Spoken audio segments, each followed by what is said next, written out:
En Belgique, le pré-pack-cession n'existe pas. Les meilleures pratiques pour reprendre une entreprise en difficulté se concentrent uniquement sur les opérations de reprise d'actifs ou d'activités. La priorité est donnée aux procédures de pré-insolvabilité. Viennent ensuite les procédures collectives.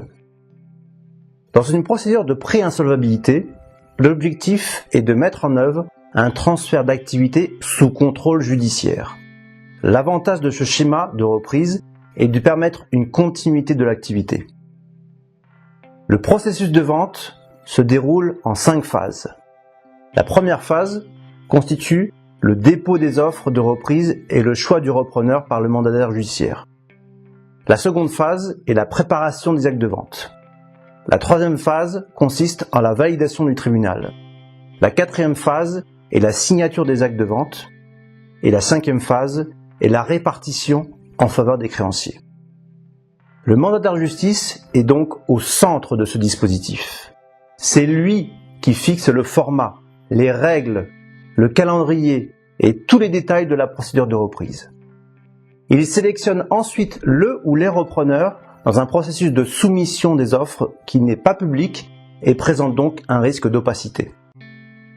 Après la sélection du repreneur et la rédaction du projet d'acte de vente, le tribunal valide l'opération de reprise, qui est ensuite mise en œuvre par le mandataire de justice.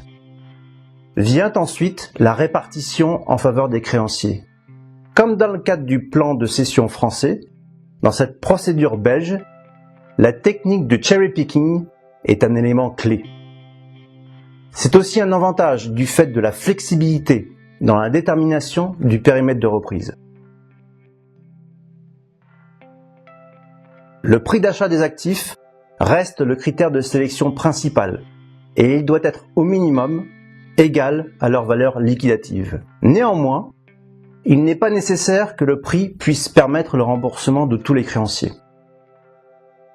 C'est en cas de pluralité d'offres de reprise à prix équivalent que la priorité devient la sauvegarde de l'emploi. Le critère de l'emploi a d'ailleurs tendance à prendre de plus en plus d'importance. Il est également possible d'organiser un transfert d'activité ou d'actifs dans le contexte d'une procédure collective sous la responsabilité du liquidateur judiciaire.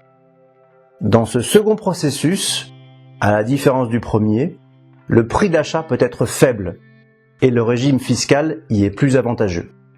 Mais en contrepartie, ce processus de vente comporte plus d'aléas.